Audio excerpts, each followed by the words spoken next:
우리 지난주까지 살펴봤던 부분이 사도 바울이 로마 교회 성도들에게 인사하는 부분입니다. 우리 7주 동안 인사에 대해서 함께 나눴고요. 이제 오늘부터 본격적으로 사도 바울이 이야기하는 내용에 대해서 사도 바울을 통해서 우리에게 주시고자 하는 말씀이 무엇인지를 더 깊이 살펴보도록 하겠습니다. 오늘은 바울이 왜 로마에 가려고 하는가, 그 이유와 목적이 무엇인지에 대해서 담겨 있는 것이 오늘의 본문입니다. 그 가운데 우리가 깨달을 수 있는 것이 두 가지입니다. 본질에 대한 것입니다. 첫 번째는 전도에 대한 본질입니다. 그리고 두 번째는 우리 삶에 대한 본질입니다. 우리 믿음에 대한 본질입니다. 그래서 여러분, 오늘 말씀을 통해서 실제적인 본질이 무엇인지를 깨달으시기를 축복합니다.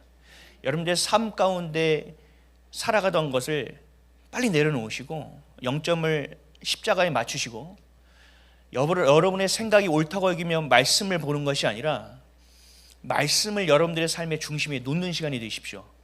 그리고 아닌 것을 버려야 됩니다.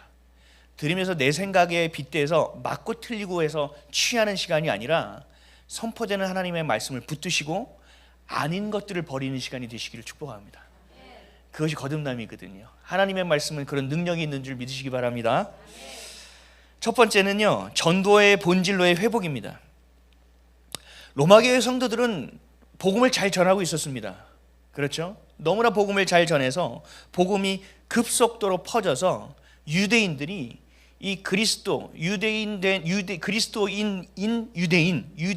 그리스도인들을 핍박하기 시작했습니다. 그래서 그 소동이 너무나 크게 벌어지자 49년에 클라우디우스 황제가 유대인 추방령을 통해서 모든 유대인들이 로마에서 추방되는 사건이 벌어지게 된 겁니다.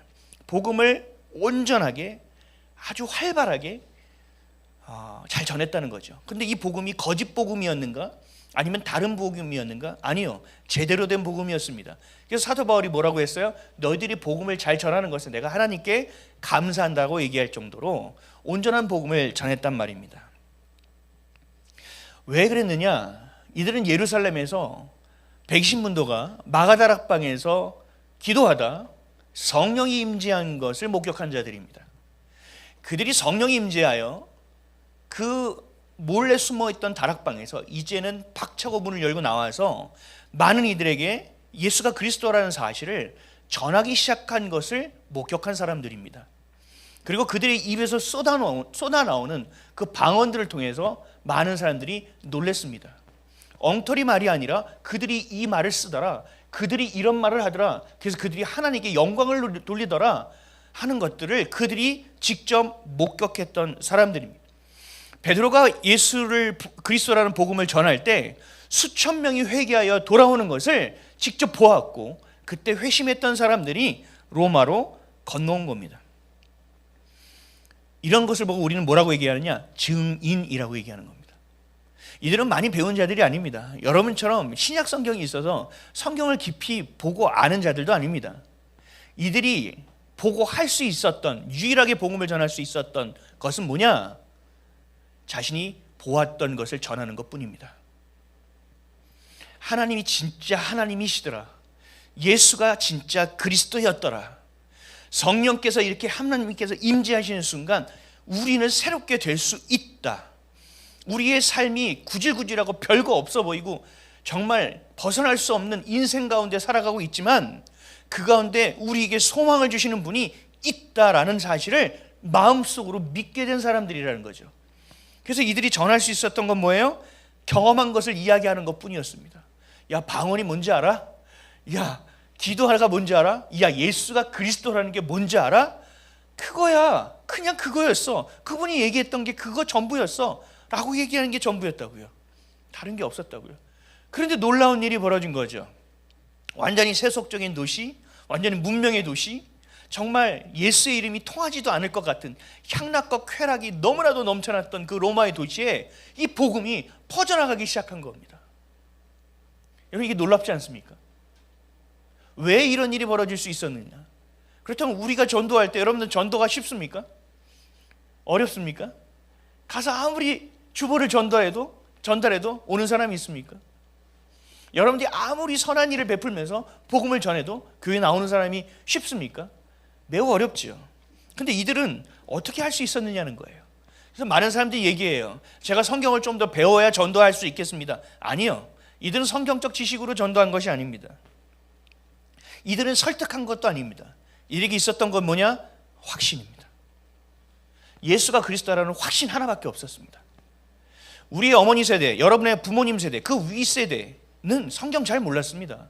까막눈이 훨씬 더 많았습니다. 근데 그들이 어떻게 예수를 그렇게 불같이 믿었고 성령의 불을 받아서 많은 이들에게 그 불을 전할 수 있었느냐? 그 사랑도 모르는 자들이 자녀들을 어떻게 키워낼 수 있었느냐? 그 이유는 단 하나입니다.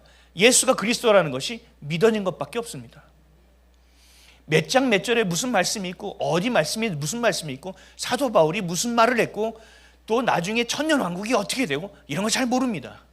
그럼에도 불구하고 그들의 올곧은 믿음 하나입니다. 예수만이 내 삶의 소망이다. 예수만이 온전한 그리스도라는 확신 하나밖에 없었다는 겁니다. 내 남편이 매일 술 주정을 하고 집에 와서 집을 다 때려 부셔도 상을 차려도 상을 엎더라도 이들에게는 예수가 그리스도였기에 소망을 갖고 기도했다는 얘기입니다. 그리고 자녀들에게 예수를 전했다는 것입니다. 여러분, 이게 확신이라는 겁니다.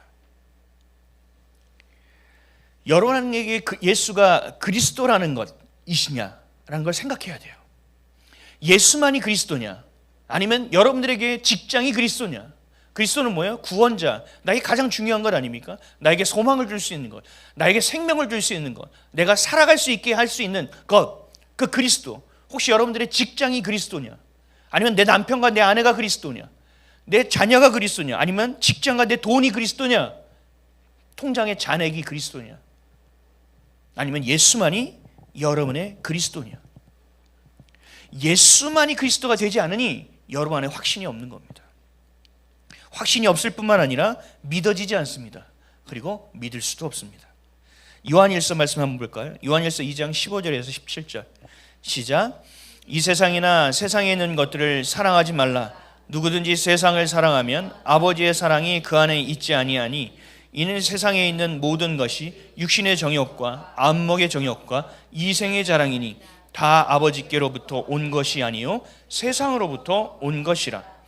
이 세상도 그 정욕도 지나가되 오직 하나님의 뜻을 행하는 자는 영원히 거하느니라. 아멘. 여러분, 세상을 사랑하면 하나님을 사랑할 수 없다는 겁니다. 여러분, 세상적으로 분석력이 있고 여러분 세상적으로 많은 것을 보다 보면 영적인 까막눈이 되어버립니다. 거꾸로 영적인 눈이 열리면 세상적인 까막눈이 될 수 있습니다. 그런데 충분합니다. 왜냐하면 주님께서 약속하셨거든요. 그의 나라와 그의 의를 구하라. 그럼 내가 이 모든 것을 너에게 더하겠다고 약속하셨거든요. 여러분들이 그 극한의 상황까지 가보셔야 됩니다. 그 안에서 주님께 맡겨야 됩니다. 아니면 난 극한의 상황이 없다? 그러면 여러분 혼나기 전에 맡기십시오. 하나님이 여러분을 택하셨다면 여러분 그냥 놔두지 않습니다. 어떤 상황 가운데서라도 십자가 앞에 주님께서 데려다 놓을 것이 분명하기 때문입니다. 내가 이것도 사랑해. 근데 예수님도 사랑해. 나 이것도 진짜 필요해. 근데 예수님도 필요해. 여러분, 이렇게 되니까 영원한 것이, 절대적인 영원한 것이 되지 못하는 겁니다. 하나님의 것을 붙들 수도 없습니다. 믿음이 좀 더 생길 수는 있죠. 근데 믿음이 생기다가 어떻게 돼요? 베드로가 예수님을 보며 그 바닷물을 걷다가 세상 파도를 보고 빠졌던 것처럼 다시 세상을 보며 세상으로 빨려 들어가는 삶이 되어버린다는 겁니다. 주님이 나의 주인임으로 믿어져서 정말 뭔가 든든하고 내 안에 여유가 생기고 그래 할 수 있다는 마음이 생기지만 다음 날 월요일 날 회사를 가거나 학교를 가거나 무슨 일이 생기는 그 순간부터 완전히 무너지기 시작합니다. 파도를 보기 시작합니다. 파도는 끊임없이 여러분에게 밀려오게 되어 있습니다. 그럼 우리는 어떻게 됩니까? 무엇을 봐야 됩니까? 예수님을 봐야 된다는 얘기죠. 그 가운데서도 함께 하시는 예수님, 그 모든 것을 허락하신 예수님, 그 모든 것을 컨트롤하실 수 있는 주님을 우리가 바라보는 시선을 놓치지 말아야 된다는 것입니다. 그래야 영적으로 살 수 있는 겁니다. 내가 말씀을 냉장고에 붙여놓고 막 외워서 살게 되는 것이 아닙니다. 자녀들에게 말씀을 읽어라 해서 되는 것이 아닙니다. 여러분들이 그 말씀으로 살아내지 못하면 자녀들은 배울 수 있는 것이 하나도 없습니다. 아무리 말씀을 200독, 300독 해도 아무런 소용이 없습니다. 여러분들이 말씀으로 살아내지 않는 이상 말씀으로 살아내려면 어떻게 된다고요? 여러분이 예수만이 그리스도가 되지 않는 이상 성령님의 역사하심은 일어나지 않습니다. 우리 마태복음 24장 12절 말씀 읽어보겠습니다. 시작. 불법이 성함으로 많은 사람의 사랑이 식어지리라. 아멘. 불법이 성함으로 하나님을 향한 사랑이 식어지고 죄를 향한 마음이 불일 듯 일어나게 된다는 얘기입니다. 이건 불법이 뭐냐 하면, 불법은 뭐냐? 하나님의 말씀대로 살아가지 않는 것이 불법입니다. 육신의 생각은 죄라고 말씀하셨죠. 하나님의 법치 안에서, 하나님의 법, 여러분 우리 대한민국에 살고 있죠. 대한민국의 법을 지켜야 됩니다. 그렇죠? 일본은 왼쪽 오른쪽이 도로가 바뀌어 있잖아요. 영국도 그렇고. 근데 우리나라에서 나는 일본이 좋으니 나는 거꾸로 가겠어. 그럼 어떻게 돼요? 네? 죽어요? 네, 죽어요. 맞아요. 역주행이죠, 역주행. 안 된다는 거죠. 대한민국에 살고 계시면 대한민국의 법을 따라야 됩니다. 맞죠? 우리도 마찬가지예요. 하나님의 안에서 하나님을 하나님으로 여긴다면 하나님의 법치 안에 있어야 됩니다. 하나님의 주권을 인정해야 됩니다. 그런데 그것을 인정하지 않고 살아가는 것이 뭐예요? 불법이라는 얘기입니다. 내가 옳다는 것을 내려놓고 하나님이 옳다라는 것이 여러분 안에 전제로 깔려있지 않는 이상 여러분은 합법적으로 살아갈 수가 없어요. 다시요. 여러분들의 것이 옳지 않고 하나님만이 옳다라는 것 안에 서 있지 않은, 그런 전제가 되어 있지 않으면, 기본 전제가 되어 있지 않으면 여러분들은 아무리 예배를 드리고 아무리 주님의 말씀을 많이 보고 외워도 불법으로 살아갈 수밖에 없게 됩니다. 그게 원리입니다. 믿음을 가질 수 없습니다. 결국 믿음이 없으니까 어떻게 돼요? 확신이 없죠. 확신이 없으니까 어떻게 돼요? 성령의 역사는 일어나지 않습니다. 그래서 믿음이 있는 자는 그 믿음이 더해지는 것이고, 믿음이 없는 자는 있는 것까지 빼앗겨 버리는 상황이 오는 것입니다. 로마의 성도들은 성경 지식으로 복음을 전한 것이 아니라 단 하나, 예수님이 구원자다. 너의 소망은 예수에게 있다. 너의 삶에도 이유가 있다. 너의 삶에도 소망이 있다라는 것을 이야기한 것으로 끝났다는 얘기입니다. 여러분, 이게 구원의 핵심이에요. 기독교는요, 다른 거 없어요. 예수가 그리스도라는 겁니다. 예수가 그냥 그리스도라는 것이 아닙니다. 예수만이 내 삶의 유일한 구원자다. 예수만이 내 삶에 소망을 줄 수 있는 유일한 분이다. 예수만이 내 생명의 주인 되시는 유일한 분이라는 것을 인정하는 것이 기독교입니다. 여러분, 기독교는 다른 게 없어요. 근데 그것을 인정하는데, 그것도 인정하는데 이것도 인정해. 여러분, 이게 WCC예요. 예수를 믿는 자들, 그것을 반대하는 자들도 그들처럼 불법적으로 살아가는 사람이 너무 많다는 얘기입니다. 그러니까 우리가 어떻게 해야 되냐? 믿어야 된다는 거죠. 확신을 가져야 된다는 거죠. 그리고 성령의 역사하심을 경험해야 된다는 거죠. 그것을 구해야 된다는 얘기입니다. 예수님이 갈릴리로 가시면서, 원래 유대인들은 사마리아 땅을 밟지 않습니다. 저주받은 땅이기 때문에. 개보다 못한 것이 사마리아인이죠. 근데 예수님이 사마리아를 거쳐 지나가십니다. 그러다 그 더운 시간에 우물가에 잠시 앉으시죠. 그러면서 그 더운 시간, 아무도 우물을 길러 나오지 않는 그 시간에 우물을 길러 나온 한 여인을 만나게 됩니다. 여인 잘 아시는 우물가의 여인이죠. 주변의 사람들의 눈을 피해서 살아갈 정도로 부정한 여인이었고, 많은 사람들 앞에 자신의 얼굴을 드러내기 수치스러운 여인이었습니다. 그래서 아무도 길러 나오지 않은 그 시간에 우물을 길러 나온 겁니다. 근데 이 여인이 예수님과 대화를 나누다가 깨닫게 됩니다. 예수님이 그리스도라는 사실을 믿게 됩니다. 그러니까 이 여인이 어떻게 됐습니까? 그 물두멍을 버려두고, 물동이를 버려두고 사람들에게 달려갑니다. 요한복음 4장 28절에서 30절입니다. 시작. 여자가 물동이를 버려두고 동네로 들어가서 사람들에게 이르되, 내가 행한 모든 일을 내게 말한 사람을 와서 보라. 이는 그리스도가 아니냐 하니 그들이 동네에서 나와 예수께로 오더라. 아멘. 사람들을 피하던 여인이요, 사람들을 찾아 불러냅니다. 그리고 뭐라고 얘기해요? 이분이 예수 그리스도라고 선포합니다. 그러니까 저 여자 때문에 우리 마을이 저 여자 때문에 했던 그 여인의 말을 듣고 어떻게 해요? 사람들이요? 동네에서 나와 예수께로 나옵니다. 여러분, 이게 확신입니다. 우리가 다른 걸로 전하는 게 아니라는 거예요. 전도의 본질은 뭐냐? 확신이라는 겁니다. 이런 자녀들에게도 마찬가지예요. 복음을 전해야 되잖아요. 근데 확신 있게 전하셔야 된다고요. 저도 저희 아들이 교회를 나왔다 안 나왔다 나왔다 안 나왔다, 여러분들이 볼 면목도 없어요. 그래도 제가 소망을 갖고 뭐라고 얘기하느냐? 너 예수님 없이는 망하는 인생이다. 넌 예수님 없이 인생이 될 수 없다 라고 얘기해 줍니다. 예수님 길을 가신 그 길을 따라가는 것이 너의 삶의 이유야. 예수님 없이는 넌 절대 아무것도 안 돼 라고 얘기해 줍니다. 여러분, 이게 부모가 자녀를 저주하는 겁니까? 아니죠. 가장 중요한 얘기를 하고 있는 겁니다. 확신 있게 전하는 겁니다. 왜요? 제가 예수님을 만났거든요. 예수님이 저는 그래서 전부가 됐거든요. 저 같은 인간을 하나님께서 사용하셔서 사람을 살리는 그 도구로 저를 쓰셨거든요. 그래서 저는요, 자녀들이 오면요 너무나 귀한 겁니다. 지금 세은이 예은이 나이 때 저는 교회에 나와서 부모님이 가라 그러니까 옵니다.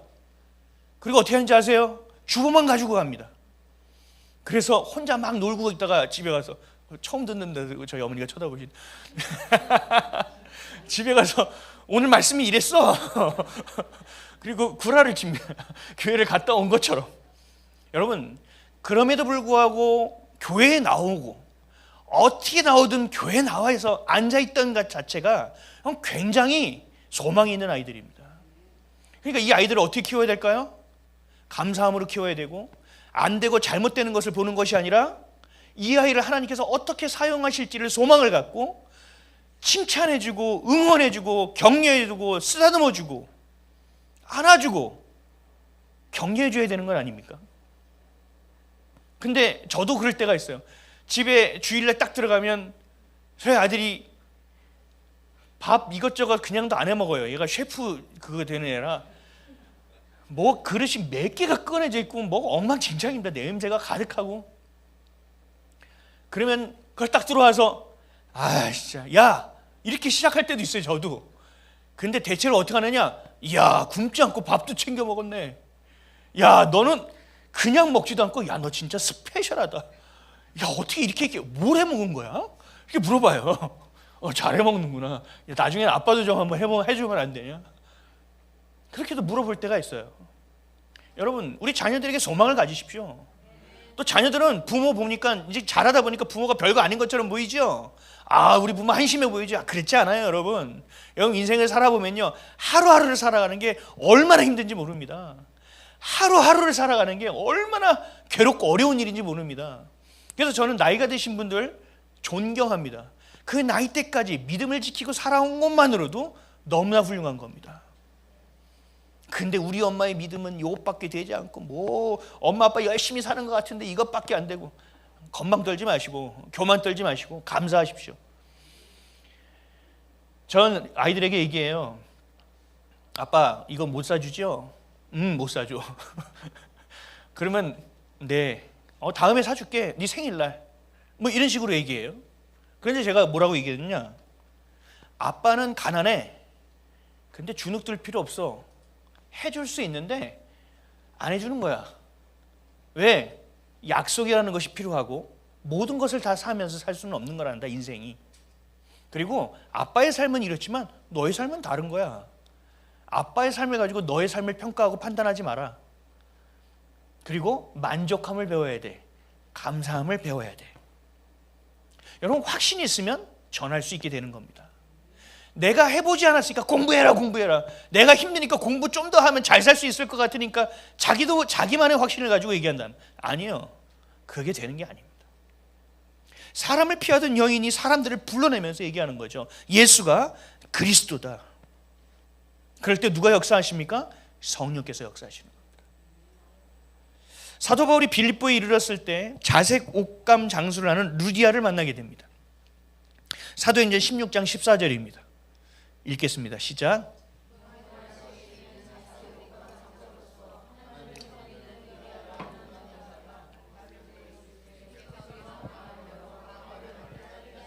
아멘. 말을 듣고 있을 때 주께서 루디아의 마음을 열어 바울의 말을 따르게 한지라. 바울이 똑똑하여 한지라. 바울이 복음을 잘 전한지라 나와 있습니까? 아니죠. 어떻게 됐다고요?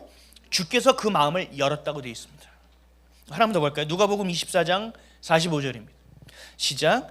이에 그들의 마음을 열어 성경을 깨닫게 하시고. 아멘. 여러분, 믿음은 말씀을 들으면서 납니다. 맞습니다. 근데 그 말씀을 듣는 것도요, 내 귀가 열려져 있어야 됩니다. 내 마음이 열려져 있습니다. 이건 뭐예요? 성령께서 하시는 일입니다. 교회에 나와도요, 이런 사람이 있어요. 내가 절대로 예수는 안 믿을 거야. 이런 사람들도 있어요. 근데 나온 게 기적이죠. 너무 아름답죠. 그 전날 술을 엄청 맞아서 딱 옆에 막 술 냄새가 막 나는 사람들도 있어요. 근데 너무 이쁜 거예요. 그럼에도 불구하고 교회 나왔잖아요. 주님은요, 여러분 그런 사람들과 인생 찌푸리면 안 돼요. 그런 사람들을 주님께서 부르신 겁니다.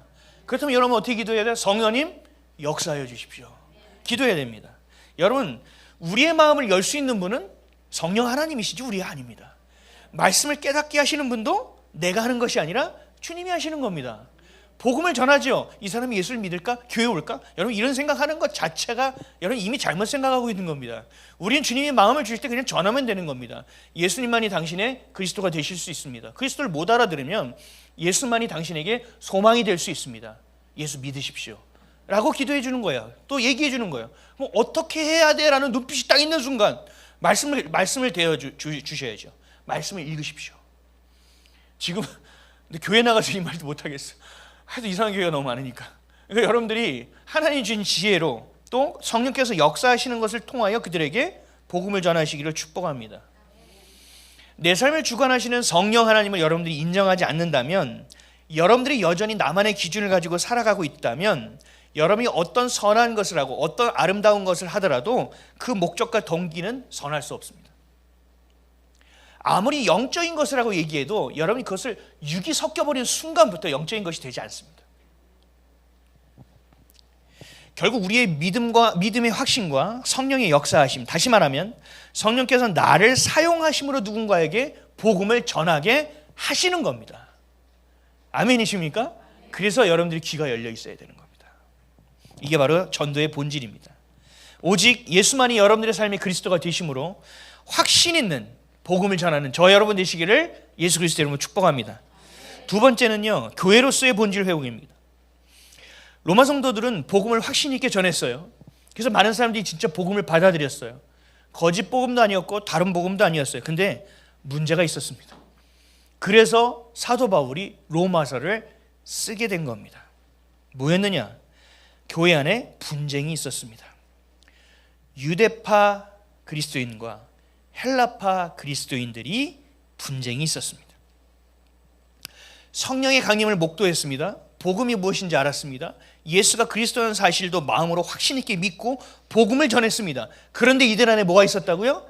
다툼이 있었다고요. 무슨 다툼이냐? 거듭나기는 했다는 거예요. 복음을 받았으니까 거듭났어. 그래, 예수가 그리스도야. 여기까지는 됐어요. 근데 내가 성도로서, 교회로서 어떻게 살아가야 되는지, 내가 말씀대로 어떻게 살아가야 되는지에 대한 기준이 없었다는 겁니다. 그러니까 어떻게 돼요? 유대인은 유대계는 유대계대로, 헬라계는 헬라계대로 자신이 살아왔던 소경과 자신이 살아왔던 문화와 자신이 살아왔던 생활의 습관과 항상 했던 그 생각에 복음이 더해진 겁니다. 그러니까 어떻게 돼요? 서로가 복음으로 통일될 수 없는 겁니다. 불가능한 거죠. 같은 복음이라도 서로 싸우게 되는 겁니다. 의견이 달랐다는 얘기입니다. 복음은 그대로인데 의견이 달랐다는 거예요. 여러분, 19세기 평신도 유명한 설교자였던 D.L. 무디를 아십니까? 교회 다니시는 분들은 D.L. 무디를 아실 거예요.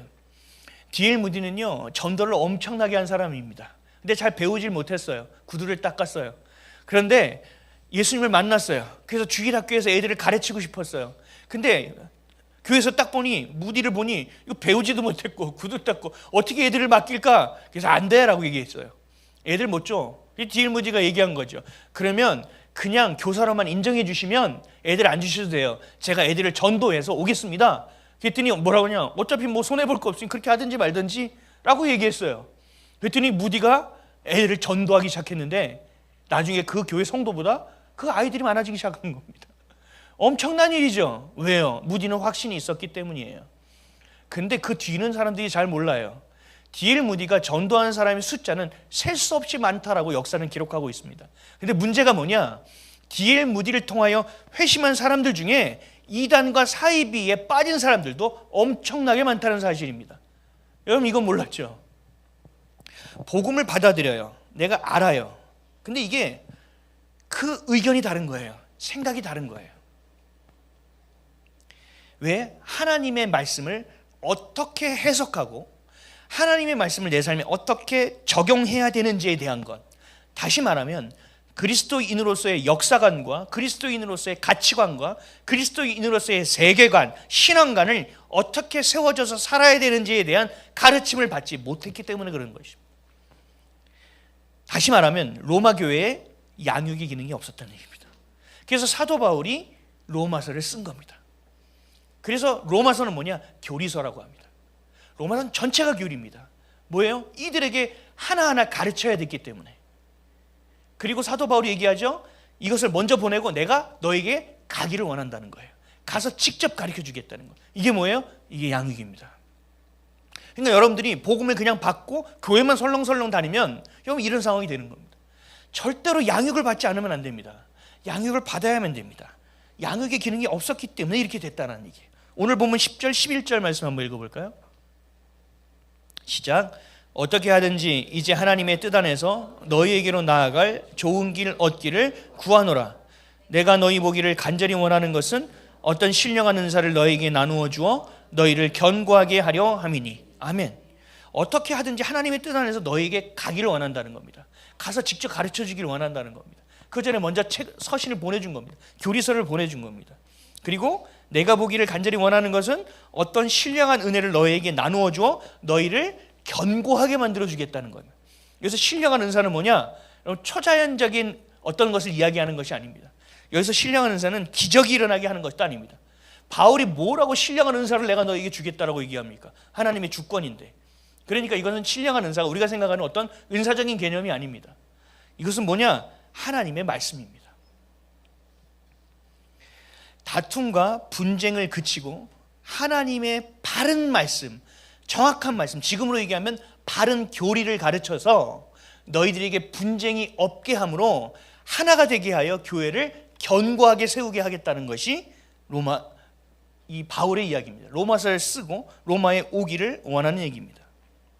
말씀으로 무장시켜서 세상의 철학과 세상의 문학과 세상의 이성, 다시 말하면 인본주의의 공격으로부터 너희들을 방어해낼 수 있는 힘을 길러주고 그 기준점을 정확하게 얘기해주고 자기의 소견대로 옳은 대로 믿고 행동하는 것에 대해서 다시 한번 적용하고 해석하는 것을 가르쳐 줌으로써 견고하게 하겠다는 겁니다. 이걸 에베소서 말씀을 빌려서 하면 그리스도로 너희를 통일시켜 주겠다는 얘기입니다. 그래서 필요한 것이 바로 교리입니다. 성경 말씀을 하나님의 의도와 목적대로 내 삶에 적용할 수 있게 해주는 것이 교리입니다. 그래서 그 교리는 어떻게 배울 수 있느냐? 양육을 받아야만 배울 수 있습니다. 사도 바울은 이들을 위해서 간절한 마음으로 기도하는 것만이 아니 그것을 가르치려고 하고 있습니다. 여러분, 한국교회의 위기도 온 것이 이것 때문입니다. 로마 교회와 동일합니다. 서로 각자의 교리가 옳다라고 얘기합니다. 모두가 예수를 그리스도로 믿습니다. 복음을 전합니다. 7, 80년에 폭발적인 부흥이 일어나서 성장주의였지만 교회가 커지고 사람들이 많아졌습니다. 그런데 분파가 더 많이 생깁니다. 더 교단이 쪼개지기 시작합니다. 그리고 종교토감이 옳다고 미혹된 교회도 엄청나게 많아졌습니다. 그래서 지금 필요한 것이 또 뭡니까? 바른 교리입니다. 말씀을 정확하게 이해할 수 있어야 됩니다. 하나님의 의도와 목적 안에서 이해할 수 있어야 됩니다. 이것 또한 본질로 돌아가는 것입니다. 한국교회가 왜 성장을 그렇게 했을까요? 여러분, 지금도 마찬가지입니다. 우리 교회처럼 작은 교회에 오는 것은 쉽지 않습니다. 요즘 유튜브 시대가 돼 있으니까 그래도 듣고 뭐래도 검증이라도 하고 올 수 있지, 예전 같으면 이렇게 교회 옮기는 게 쉬운 것도 아닙니다. 교회가 커 있으면, 큰 교회면 건강하다고 생각합니다. 이게 우리의 문제입니다. 그래서 한국교회가 성장을 중요하게 여긴 겁니다. 성장을 해서 커져야 영향력을 끼칠 수 있다는 겁니다. 그래서 한때는 우리나라의 기독교 인구수가 1200만에 달한다는 통계 수치가 나온 적도 있습니다. 4명 중에 1명이 그리스도인이었습니다.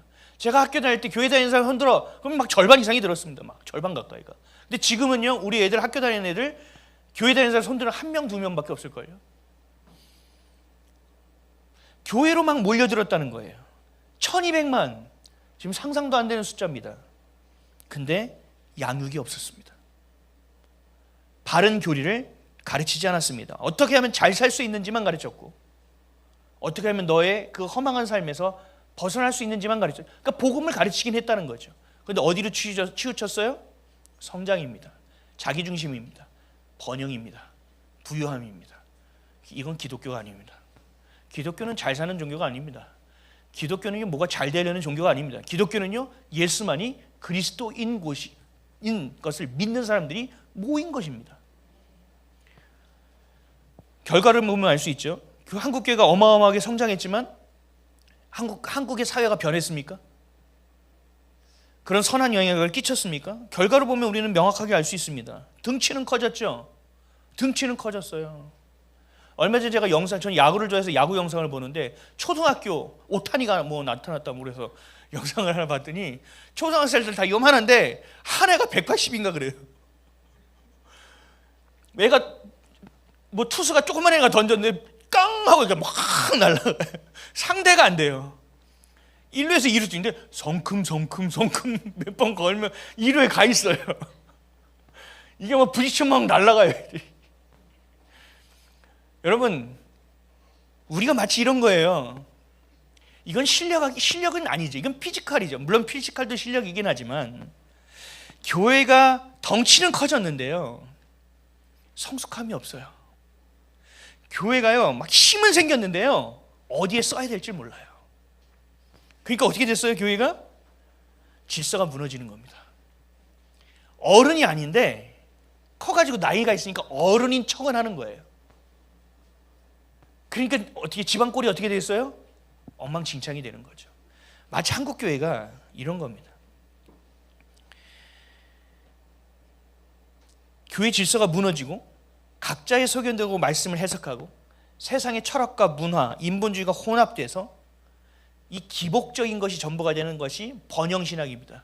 그래서 한국교회가 이 번영신학이 엄청나게 발전했습니다. 그런데 이게 어떤 것을 불러왔느냐?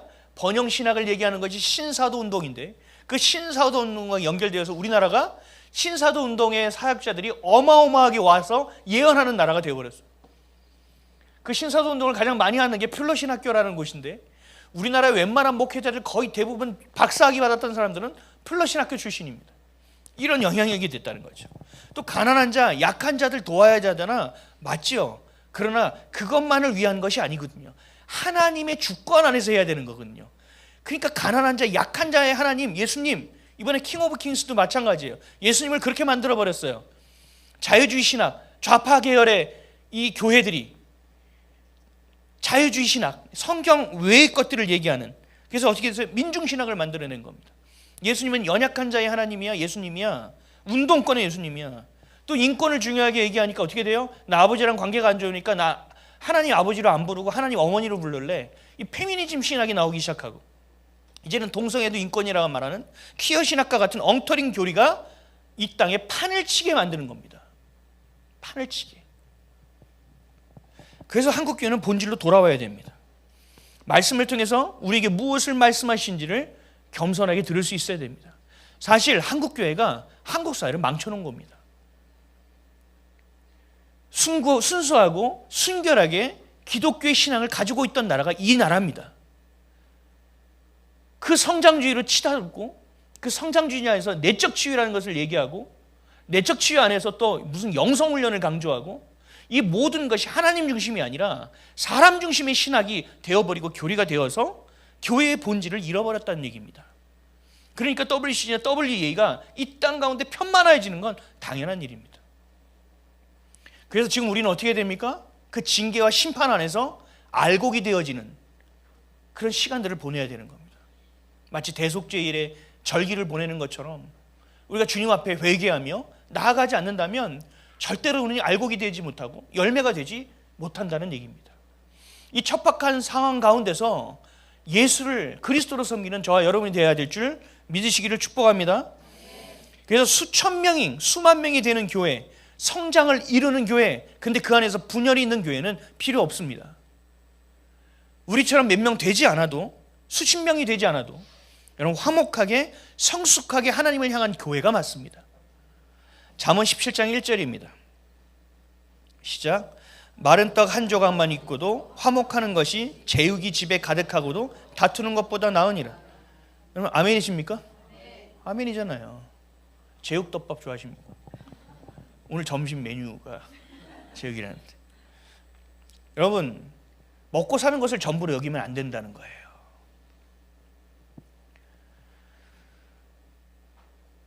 저는 우리 성도들한테 늘 얘기해요. 성도 많아지는 거 저는 별로 안 좋아한다고. 근데 하나님의 뜻이 어디인지 모르니 내 생각을 고집하지 않는 것뿐이라고. 바른 교리를 가르치려면 많은 사람들을 양육할 수가 없어요. 소수를 양육해야 돼요. 그래서 그 소수가 양육돼서 리더십을 갖고 그 리더십이 다시 양육하는 시스템이 되지 않으면 교회는 커질 수도 있고 복음이 될 수도 있고 예수를 믿는 사람들이 많아질 수는 있지만 성숙이 없어요. 깊어질 수 없다고요.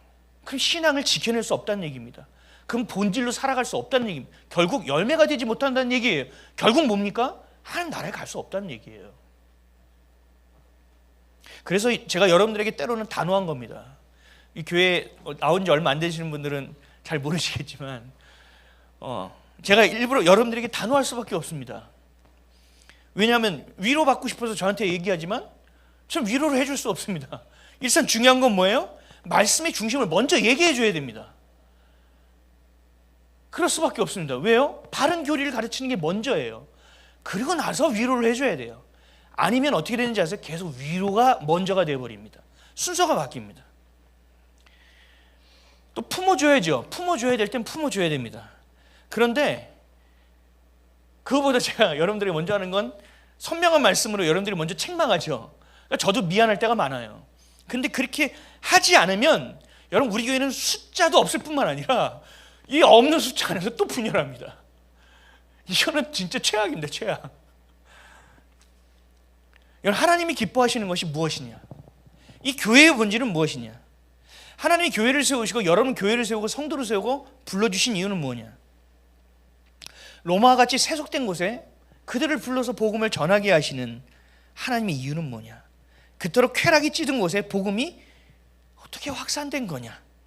하나님이 도대체 원하시는 건 뭐냐? 여러분 이런 질문들을 여러분 스스로에게 계속해야 됩니다. 그리고 그 질문의 답을 어디서 찾아야 됩니까?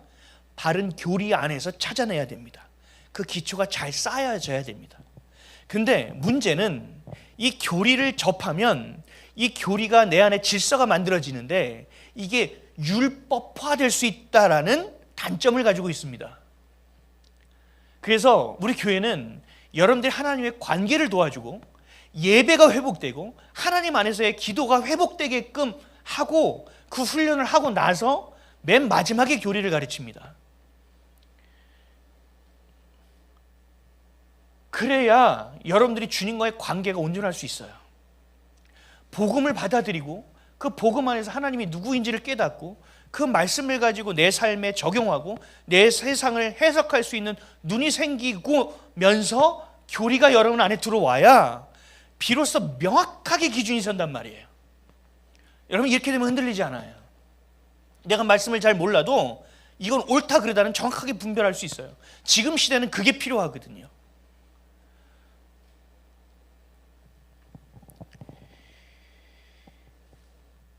복음으로 충만한 사람들이었지만 바른 교리를 알지 못하니 양육을 받지 못하니 말씀을 어떻게 해석하고 적용하는지에 대한 기준이 없어서 서로의 소견을 내세우다 보니 다툼이 있었던 것이고 갈등이 있었던 것이고 그래서 사도 바울은 바른 교리를 세우기를 원하고 있는 것입니다. 그렇게 쓰여진 것이 로마서입니다. 11절 12절 읽어보겠습니다. 오늘 본문이요. 시작. 내가 보기를 간절히 원하는 것은 어떠한 신령한 은사를 너희에게 나누어 주어 너희를 견고하게 하려 함이니 이는 곧 내가 너희 가운데서 너희와 나의 믿음으로 말미암아 피차 안위함을 얻으려 함이라. 아멘. 같은 복음, 같은 그리스도, 같은 성도, 같은 방향을 통하여 온전한 교회를 세우기를 원하는 것이 바울의 마음이었다는 겁니다. 그리고 그냥 바울의 마음이 아니라 하나님이 바울에게 주신 마음이었다는 것입니다. 사랑하는 성도 여러분, 여러분에게 예수가 유일한 그리스도입니까? 그렇다면 여러분은 반드시 거듭남을 경험하게 될 겁니다. 거듭남은 무엇이냐? 물과 성령으로 거듭나는 것입니다. 말씀의 가치를 깨닫게 되어 뭐가 빛이고 뭐가 어둠인지를 알게 되는 겁니다. 뭐가 옳고 뭐가 그른지를 알게 되는 것입니다. 하나님의 법이 내 마음에 들어와 비치니 지금껏 내 소견대로 살아가는 것이 옳지 않다는 것을 깨닫게 되는 것입니다. 그러니까 내가 죄인이라는 것을 인정하여 회개하게 되는 것이죠. 그래서 그 거듭나어진 거죠. 그러나 거듭나진 것과 거듭난 삶을 사는 것은 또 다른 차원입니다. 내가 거듭난 상태가 되었다고 세상이 변화되어 있는 것이 아닙니다. 내가 거듭난 상태로 다시 그 세상 가운데로 들어가는 겁니다. 그러니까 여러분들이 온전히 양육받지 않으면 그것을 해석할 수 있는 실력이 없습니다. 그 안에서 어떤 일이 있을 때 하나님이 나에게 무슨 말씀을 하시는지 들을 귀가 없습니다. 그러니 일희일비하게 되는 겁니다. 이래서 힘들고 저래서 힘들고, 그러니까 그냥 이건 지나치고 아무리 기뻐도 너무 기뻐하지 않으려고 하고 자기 나름대로의 또 소견대로 살아가게 되는 겁니다. 하나님의 말씀이 내 삶과 아무런 관계가 없다면 여러분들이 무슨 의미로 하나님의 말씀을 보겠습니까? 예수 외에 여러분들에게 또 다른 그리스도가 있다면 여러분들이 어떻게 간절하게 하나님을 향할 수 있겠습니까? 믿음도 확신도 없고 성령의 역사심도 없어 있는 믿음도 빼앗길 수밖에 없는 상황이 된다는 얘기입니다. 마태복음 28장 17절에서 20절입니다. 시작. 예수를 배웠고 경배하나 아직도 의심하는 사람들이 있더라. 예수께서 나와 말씀하여 이르시되 하늘과 땅의 모든 권세를 내게 주셨으니 그러므로 너희는 가서 모든 민족을 제자로 삼아 아버지와 아들과 성령의 이름으로 세례를 베풀고 내가 너희에게 분부한 모든 것을 가르쳐 지키게 하라. 볼지어다 내가 세상 끝날까지 너희와 항상 함께 있으리라 하시니라. 아멘. 예수를 유일한 그리스도로 믿는 것이 바로 구원자로 믿는 것이 기독교. 잘 먹고 잘 살기 위한 것이 우리의 기독교가 아닙니다. 하나님의 영광을 드러내며 살기를 원하는 것이 그리스도인입니다. 믿음의 확신으로 하나님은 실수하지 않으신다라는 확신, 나는 실수로 태어난 존재가 아니라는 것, 생명의 주인은 하나님이시기 때문에 하나님은 적재적소에 그 시기와 때를 맞춰 나를 이 자리에 보내서 살게 하신다는 것을 여러분들이 믿는다면 하나님께 내 주권을 내어드리게 될 것이고 그분의 뜻이 뭔지를 궁금하게 될 것이고 그래서 그 뜻대로 살기를 간절히 원하게 된다는 것입니다. 이게 기독교입니다. 뭐 어떤 프로그램을 가지고 뭘 하고 뭘 성장하고, 여러분 이건 기독교 아닙니다. 기독교는 여러분들의 삶의 변화를 가져옵니다. 기독교는 여러분들에게 소망을 갖게 합니다. 그 확신을 주신다는 얘기입니다. 예수를 만난 사람, 예수를 경배하긴 하지만 아직도 의심하는 사람들이 있더라. 그 사람들이 있습니다. 그래서 예수님께서 뭐라고 하시느냐? 내가 너에게 모든 권세를 주었으니 너는 가서 민족을 제자로 삼아 아버지와 아들과 성령의 이름으로 세례를 베풀고 너에게 분부한 모든 것을 가르쳐 지키게 하라. 여러분 아직도 의심하는 사람들이 있는데 이 말씀을 왜 하세요? 여러분들의 믿음은요 이 땅에 있을 때 100%가 될 수 없어요. 우리도 순간 저도 목사지만 하나님 계신가 하는 때가 있어요. 절망의 골짜기를 건널 때가 있다고요. 근데 그때마다 뭘 하느냐? 이 말씀이에요. 내가 제자가 되는 것입니다. 여러분 하나님이 주신 권세를 가지고 가장 먼저 해야 되는 일은 뭐냐? 내가 제자가 되는 일입니다. 내가 제자가 돼야만 다른 이들에게 아버지와 아들과 성령의 이름으로 제자를 삼고 세례를 줄 수 있는 겁니다. 말씀을 전할 수 있는 겁니다. 그러니까 제자라는 것은 뭐냐? 예수님이 가신 그 길을 따라가는 것입니다. 예수님만이 옳다라는 것을 믿는 것입니다. 내 삶도 그렇게 살아가는 것입니다. 믿음으로 세상 가운데 예배로 승리하는 자가 되는 겁니다. 나한테 욕을 막 하는 사람들에게 내가 더 큰 목소리로 멱살 잡고 욕하는 것으로 사는 인생이 아니라, 혈과 육에 있는 전쟁이 아니라 하나님 저 사람을 통해서 저에게 주고자 하는 것이 있습니까? 하나님 저를 지켜주시고 보호하여 주십시오. 그리고 하나님 이런 상황 가운데서 하나님 저희가 깨달을 것이 무엇이고 알아야 될 것이 있다면 가르쳐 주십시오라는 겸손함의 태도를 가지고 예수님이 가신 길을 하나하나 우리 마치 말씀이 우리 발에 등인 것처럼 한 걸음 한 걸음을 가는 것이 우리 인생이 되는 겁니다. 그럴 때 여러분 인생이 기뻐지는 겁니다. 그럴 때 여러분들이 성숙하고 믿음이 생기는 것이지 오늘 갑자기 믿음이 생기는 게 아니라는 얘기입니다. 양육을 받아야 됩니다. 그리고 여러분이 제자가 되어야 됩니다. 그렇게 기도하셔야 됩니다. 아, 나는 안 되나 봐. 아, 나 힘들어. 여러분이 그 소견에서 멈춰 있으면 돼. 난 이게 최선이지. 아니요. 하나님이 말씀하시는 것이 최선이고 하나님이 행하시는 것이 옳은 겁니다. 이것에 대한 분명한 인식이 있기를 축복합니다. 그럴 때 그 확신 가운데 성령의 역사하심을 경험하시기를 축복합니다. 그리고 말씀의 바른 교리 가운데 양육받으시기를 축복합니다. 그리고 제자가 되어 제자를 세우는 하나님이 주신 마지막 예수님이 주신 유언과 같은 명령을 순종함으로 지켜내는, 그리하여 경고케 되는 저와 여러분 되시기를 예수 그리스도의 이름으로 축복합니다. 기도하겠습니다.